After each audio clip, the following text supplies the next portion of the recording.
Bismillahirrahmanirrahim. Assalamualaikum warahmatullahi wabarakatuh. Innal hamdalillah nahmaduhu wa nasta'inuhu wa nastaghfiruh wa natubu ilaih wa na'udzu billahi min syururi anfusina wa sayyiati a'malina. Man yahdihillahu fahuwal muhtadi wa man yudlil falan tajida lahu waliyyan mursyida. Asyhadu an la ilaha illallah wahdahu la syarika lah wa asyhadu anna Muhammadan abduhu wa rasuluhu la nabiyya ba'dah. Allahumma shalli wa sallim ala nabiyyina Muhammadin wa ala alihi wa sahbihi wa man tabi'ahum bi ihsanin ila yaumiddin. Tsumma amma ba'du. Ikhwani fi din al-hibba azani Allah wa iyyakum. Alhamdulillah yang telah memberikan banyak sekali nikmat kepada kita, sehingga di kesempatan kali ini kembali kita diberikan kesempatan oleh Allah Jalla Jalaluhu untuk bersama-sama menasehati diri dengan apa yang telah diturunkannya dari Al-Quran dan juga Sunnah Nabi-Nya Sallallahu Alaihi Wasallam. Oleh karenanya patut dan harus kepada kita semua untuk bersyukur kepada Allah Azza wa Jalla agar Dia kembali menyempurnakan nikmat yang diberikannya kepada kita semua. Dan juga kita bermohon kepada Allah Azza wa Jalla untuk melimpahkan salawat dan salamnya kepada Nabi Muhammad sallallahu alaihi wasallam, keluarganya, para sahabat dan juga orang-orang yang mengikuti beliau sallallahu alaihi wasallam sampai dengan hari kiamat kelak. Ikhwani fi din al-hibba azani Allah wa iyyakum. Di kesempatan kali ini kita insyaallah akan membahas tema lanjutan dari beberapa tema terkait dari buku Shirathul Mustaqim yang telah dibahas oleh para asatidz sebelumnya. Ya, ini hidayah menuju Shirathul Mustaqim. Ikhwani fi din al-hibba azani Allah wa iyyakum. Hidayah atau dari sisi bahasa artinya adalah petunjuk, ya, dari Allah Subhanahu wa taala. Hidayah untuk atau petunjuk yang menuntun kita untuk menuju dan meniti Shirathul Mustaqim ini adalah sangat penting bagi kita semua. Karena sekali lagi Shirathul Mustaqim adalah jalan keselamatan yang telah Allah Subhanahu wa taala sediakan untuk hamba-hambanya agar mereka semua meniti di dalamnya dan memperoleh keselamatan sehingga bertemu dengan Allah Subhanahu wa taala nanti di surganya. Karena hanya ada satu jalan dan Allah hanya menyediakan jalan ini. Oleh karenanya siapa saja yang tidak meniti Shirathul Mustaqim, maka niscaya dia akan sengsara di dunia dan juga di akhirat. Itu sebagai sebuah konsekuensi, karena tidak ada jalan kebahagiaan kecuali di atas Shirathul Mustaqim. Selain Shirathul Mustaqim, maka hamba-hamba Allah Subhanahu wa taala akan menderita di dunia dan juga sengsara di akhirat. Karena selain Shirathul Mustaqim adalah bukan jalan Allah Subhanahu wa taala. Sebelumnya telah dijelaskan bahwa Shirathul Mustaqim itu adalah Islam itu sendiri.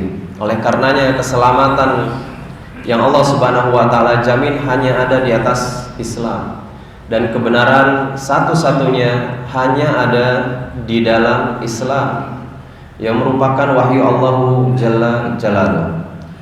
Oleh karenanya, karena rahmahnya Allah kepada kita semua, Allah ingin hamba-hambanya itu masuk dan meniti Shirathul Mustaqim, sehingga Dia mewajibkan atas kita memohon hidayah menuju Shirathul Mustaqim yang telah Dia wajibkan di dalam solat-solat yang kita tegakkan. Karena permohonan atau kalimat permohonan ini Allah ajarkan langsung di dalam suratul Fatihah yang menjadi rukun bagi solat-solat kita. Tidak ada solat yang dapat ditegakkan kecuali dengan membaca surat ini di dalamnya. La salata liman lam yaqra bi Fatihatil Kitab, kata Rasulullah sallallahu alaihi wasallam. Tidak sah salat seseorang bagi siapa saja yang tidak membaca Al-Fatihah. di dalam sholatnya. Kalimat tersebut Allah ajarkan langsung agar hambanya pun mengucapkan sesuai dengan apa yang telah Dia firmankan, ihdinas siratal mustaqim. Kalimat permohonan hidayah yang agung, ihdinas siratal mustaqim.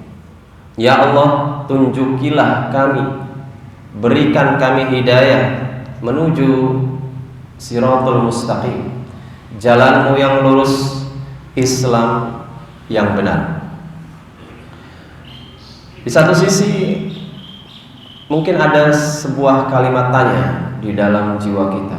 Ketika siratal mustaqim itu adalah Islam dan kita diperintah untuk memohon kepada Allah agar ditujukan kepada Islam, dan saat ini kita sudah menjadi seorang muslim,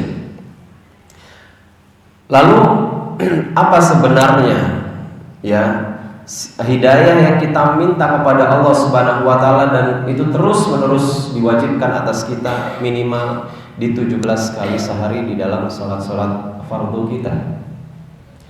Maka dari itu, untuk lebih membedah lebih dalam tentang makna hidayah menuju siratul mustaqim ini, maka kita perlu juga untuk mengorek ya, mengkaji tentang apa itu yang dimaksud dengan hidayah di dalam Al-Quran.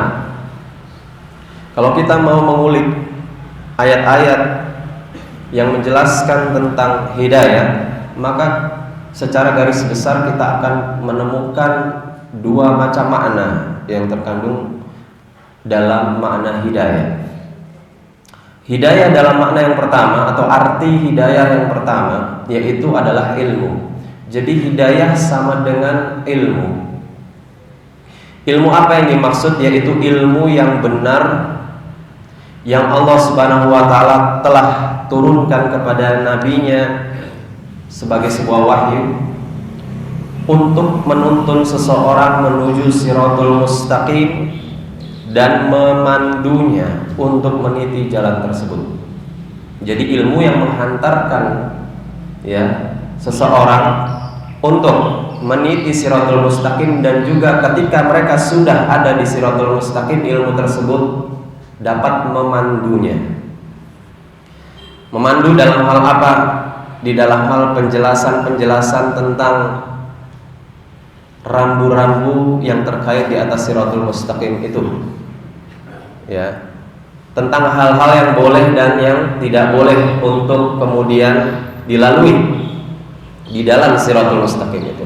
Itu semua penjelasan-penjelasan tersebut, informasi tersebut terkandung di dalam ilmu yang benar yang telah diturunkan oleh Allah dalam bentuk wahyunya kepada Nabi Muhammad sallallahu alaihi wasallam. Ilmu ini tentu berasal dari Allah Azza wa Jalla. Dialah yang maha berilmu tentang segala sesuatu. Maka Dia ketika menyediakan siratul mustaqim kepada hamba-hambanya, tidak dibiarkan hambanya begitu saja meniti siratul mustaqim tanpa adanya panduan, guidance berupa ilmu tadi, ya, berupa ilmu tadi. Dan ilmu ini pertama kali diberikan oleh Allah kepada hamba-hambanya yang terpilih, yaitu para rasul. Tentu melalui peran malaikat Jibril yang mengajarkan kepada para rasul tersebut, ya, dengan membawa wahyu Allah Subhanahu wa taala. Setelah itu kemudian para rasul tersebut diperintah oleh Allah untuk menyebarkan kepada manusia. Ya, yatlu alaihim ayatihi wa yuzakkihim wa yu'allimuhumul kitaba wal hikmah. Ilmu yang telah mereka dapatkan dari Allah Subhanahu wa taala mereka bacakan kepada umat mereka. Dengannya Allah mentazkiyah hati-hati hamba-hambanya, dan setelah siap hati tersebut untuk dapat menerima hidayah ilmu dalam makna ilmu ini, maka kemudian diajarkan penjelasan-penjelasannya, wa yu'allimuhumul alkitab wal hikmah, yang terkandung di dalam Alkitab, yaitu Al-Quran, dan juga hadis Nabi Sallallahu Alaihi Wasallam. Kemudian dalam setiap zaman ilmu tersebut diestafetakan para rasul ya kepada para sahabatnya, generasi setelahnya di kalangan para ulama, mereka menyebarkan lagi di generasi yang sama ya, beralih lagi generasi, estafet ilmu tersebut disambut lagi oleh para ulama setelahnya, ya, disebarkan lagi oleh para duat di zamannya dan seterusnya sampai dengan hari kiamat. Oleh karenanya hidayah dalam arti ilmu yang seperti ini adalah hidayah yang dapat diberikan oleh hamba-hamba Allah Subhanahu wa taala dari kalangan para rasul, para ulama, para du'a, sesuai atau sebatas ilmu yang mereka ketahui, yang mereka miliki. Jadi sekali lagi, hidayah dalam makna yang pertama, yaitu makna ilmu ini, dapat disampaikan oleh para rasul, para ulama, duat, dan orang-orang yang telah Allah berikan ilmu tersebut sebatas ilmu yang telah mereka pahami, yang telah mereka ketahui. Hidayah dalam makna ilmu ini dapat diminta atau dituntut kepada orang-orang yang memiliki ilmu tersebut, dituntut kepada para rasul, para ulama, ya, dan orang-orang yang Allah berikan kelebihan ilmu atas mereka. Artinya dituntut, dipelajari, ditimba, ya, diminta, dan orang-orang tersebut dapat memberikan sebatas ilmu yang mereka ketahui. Jadi ilmu yang dimaksud ini adalah ilmu tentang apa yang harus kita percayai, cakupan ilmu ini, apa yang harus kita percayai menjadi sebuah akidah. Kemudian ilmu-ilmu yang terkait apa yang harus kita amalkan dari ilmu tersebut berupa amal ibadah, serta apa-apa saja yang harus kita ingkari dan kita tinggalkan untuk mendapatkan keridhaan Allah. Itulah cakupan atau isi dari ilmu yang Allah Subhanahu wa taala turunkan tersebut. Nah, ilmu hidayah dalam makna ilmu ini juga bisa disebut sebagai hidayatul dilalah, atau istilah lainnya adalah hidayatul dilalah. Ya, hidayah dilalah yaitu hidayah dalam arti petunjuk.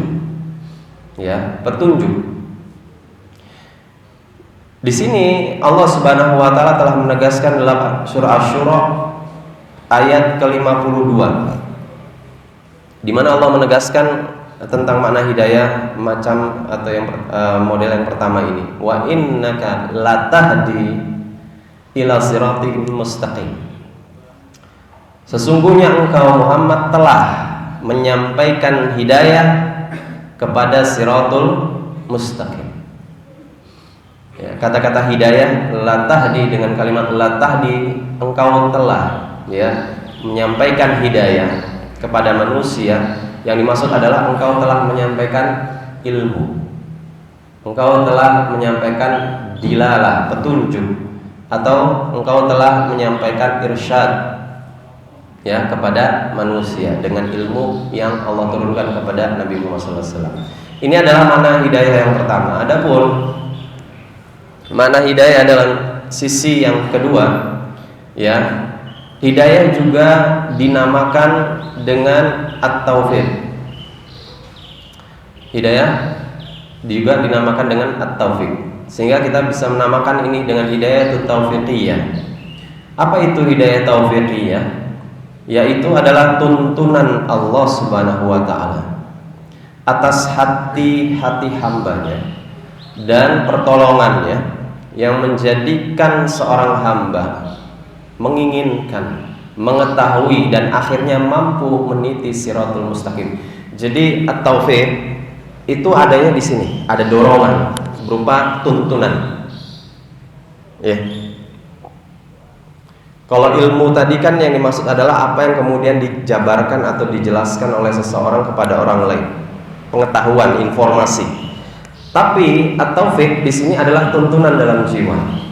Ada gerakan jiwa, ada gerakan hati, mulai dari menginginkan, kemudian mengetahui, dan akhirnya diberikan kemampuan untuk meniti siratul mustaqim. Itu hidayah at-taufiq. Oleh karenanya, tanpa adanya hidayah taufiqiyah ini, maka hidayatul ilmu tidak akan ada gunanya. Sekedar tahu tapi tidak membuahkan keinginan untuk meniti siratul mustaqim atau aksi yang nyata. Sekedar pengetahuan. Berapa banyak orang yang mengetahui tentang satu ilmu tetapi tidak bermanfaat pengetahuannya itu karena dia tidak mampu untuk mengamalkankah, gitu ya. Jadi nggak bermanfaat buat dirinya, ya, tidak mampu untuk mewujudkan atau menerapkan konsekuensi dari ilmu yang dia sudah dapatkan. Nggak bermanfaat. Tahu ilmu tentang halal haram misalkan, tetapi ketika makan dan minum tetap saja nggak memperhatikan pengetahuan yang dia sudah dapat. Itu kan dorongan, butuh ada dorongan atau motivasi dan tuntunan sehingga orang dengan komitmen atas pengetahuannya dia mampu untuk memilih mana yang halal bagi saya makan atau saya minum atau saya kerjakan, mana yang haram saya tinggalkan. Ya, kadang ketika motivasinya tidak kuat, tuntunan di dalam hatinya itu melemah, itu tidak cukup untuk kemudian mencegah dirinya, ya, atas pengetahuan yang sudah dia miliki untuk meninggalkan yang haram, gitu. Jadi sesuatu yang kemudian menjadi penting di sini sebagai kunci dari keberkahan ilmu, yaitu kita juga butuh untuk mendapatkan hidayah itu taufik ini. Jadi bukan hanya pada hidayah dalam sisi yang pertama, hidayah sisi yang kedua juga kita sangat butuh minta kepada Allah Subhanahu wa taala. Nah, hidayah dalam bentuk yang kedua ini adalah hak prerogatif Allah Subhanahu wa taala. Mutlak. Para rasul tidak dapat memberikan hidayah ini. Apalagi orang-orang yang berada di level bawahnya. Karena ini hak Allah Subhanahu wa taala dalam memberikan tuntunan tersebut di dalam hati-hati hambanya. Nah, ini berdasarkan apa yang Allah Subhanahu wa taala firmankan dalam surat Al-Qasas ayat 56. Ya, Allah Subhanahu wa taala berfirman, "Innaka la tahdi man ahbabta, walakinnallaha yahdi man yasha wa huwa a'lamu bil muhtadin." Sesungguhnya engkau Muhammad la tahdi, tidak dapat memberikan hidayah taufik man ahbabta, sekalipun kepada orang yang engkau sangat cintai. Walakinnallaha yahdi man yasha, akan tetapi Allah lah yang berhak untuk memberikan hidayah itu taufik tersebut kepada orang-orang yang dia kehendaki. Wallahu a'lamu bil muhtadin, karena Allah yang paling tahu siapa yang pantas untuk mendapatkan hidayah taufik tersebut. Ayat ini turun terkait dengan wafatnya atau kematian paman Rasulullah SAW, Abu Thalib. Rasulullah sangat ingin sekali di tengah pengorbanannya kepada Rasul semasa hidupnya atas dakwah Rasul, beliau Abu Thalib itu selalu membela Rasul agar tidak dipersekusi, dibully, ya, oleh orang-orang Quraisy saat itu. Nah, ketika di penghujung hidupnya ternyata Abu Thalib tidak mengikuti apa yang telah didakwahkan oleh Nabi Muhammad sang keponakannya yang tercinta, tetapi tetap kekeh dengan agama nenek moyangnya. Ketika itu Rasul bersedih tentunya, ya. Oleh karenanya Allah Subhanahu wa taala mengingatkan Rasul dengan ayat ini. Sesungguhnya Rasul tidak memiliki andil atau hak untuk memberikan hidayah itu taufik dalam makna taufik sebuah tuntunan tadi. Adapun di ayat sebelumnya Asy-Syura tadi, Rasul dipastikan dia telah memberikan hidayah itu dalam makna ilmu. Ya. Jadi, ikhwani fillah al-ahibba zanillahu wa iyyakum. Di dalam surah Al-Qasas tadi tegas Allah menerangkan bahwa tidak ada yang dapat memberikan hidayah hatta sampai kepada orang yang paling dia cintai kecuali Allah Subhanahu wa taala. Kalau Allah sudah tidak memberikan hidayah, enggak ada yang bisa dapat memberikan hidayah atau taufik kepada dirinya. Kalau Allah sudah memberikan hidayah, maka tidak ada yang bisa menghalangi atau tidak ada yang bisa menyesatkannya dari hidayah tersebut. Ya. Tidak ada yang bisa menyesatkannya. Karena Allah yang langsung, ini sekali lagi, Allah yang langsung memberikan hidayah itu taufik. Nah, hidayah ini bermacam-macam dan juga bertingkat-tingkat. Jadi hidayah itu taufik yang berupa tuntunan tadi itu bermacam-macam, sangat banyak sekali macamnya. Dan juga tingkatan darajatnya, ya, tingkatan darajatnya. Mulai dari tadi adanya keinginan, ya, adanya kemauan, dan juga kemampuan untuk belajar ilmu yang benar. Berapa banyak, ya, orang dalam tanda kutip, ya, tidak belajar karena pertama tidak ada keinginan. Gimana? Nggak ada keinginan dia hendak melakukan sesuatu gitu ya. Kalau udah nggak ada kemauan, nggak ada keinginan, ya nggak akan melangkah dia. Dan juga tidak memiliki kemampuan, maka dia juga nggak akan bisa, apa istilahnya kalau orang sekarang tuh belajar itu kayak nggak masuk gitu. Ada batasan misalkan terkait dengan akalnya. Orang yang hilang akal, orang gila itu nggak punya kemampuan untuk belajar sudah. Makanya nggak ada taklif syariah kepada mereka, gitu ya. Jadi kemauan, keinginan dan kemampuan itu bagian dari hidayah itu taufik, yaitu untuk belajar ilmu yang benar. Step yang selanjutnya mendapatkan guru yang benar, yang tepat dalam mengajarkan ilmu yang benar tersebut. Ya, ini juga adalah bagian dari hidayah itu taufik. Berapa banyak orang yang sudah diberikan kemauan untuk belajar, kemampuan untuk belajar, dapatnya guru yang menyesatkan. Realitanya ada. Karena itu bagian dari hidayah taufik yang dia harus minta kepada Allah untuk dirinya, agar Allah memberikan dia guru yang tepat untuk mengajarkan hidayahnya. Nah, udah ada kemampuan, keinginan, dapat guru yang tepat, tinggal komitmen enggak untuk belajar, sabar enggak dia dalam pembelajaran, baik dari menyisi waktu yang diluangkan, itu kan, untuk berupaya maksimal tekun, ya, mempelajari apa yang dia sudah pelajari. Ini pun hidayah, karena butuh mujahadah di sini, ya enggak, kepada dirinya dan juga mujahadah untuk menampik waswas syaitan. Karena ini bagian dari ibadah menuntut ilmu. Sudah mempelajari, memahami ilmu yang sudah dipelajari, itu pun bagian dari hidayah itu taufik. Berapa banyak orang yang belajar tapi nggak paham, atau pahamnya salah. Ya, bukan pahamnya tidak benar terhadap ilmunya sih benar, cuman cara dia memahami terhadap konteks ilmu itu nggak benar, nggak tepat. Ini pun bagian dari hidayah yang harus diminta. Ya, harus diminta memang sama Allah agar Allah memberikan pemahaman yang benar itu kepada dia. Sudah memahami apa yang dipelajari, kemudian apakah ada keridhaan dan penerimaan dalam jiwa?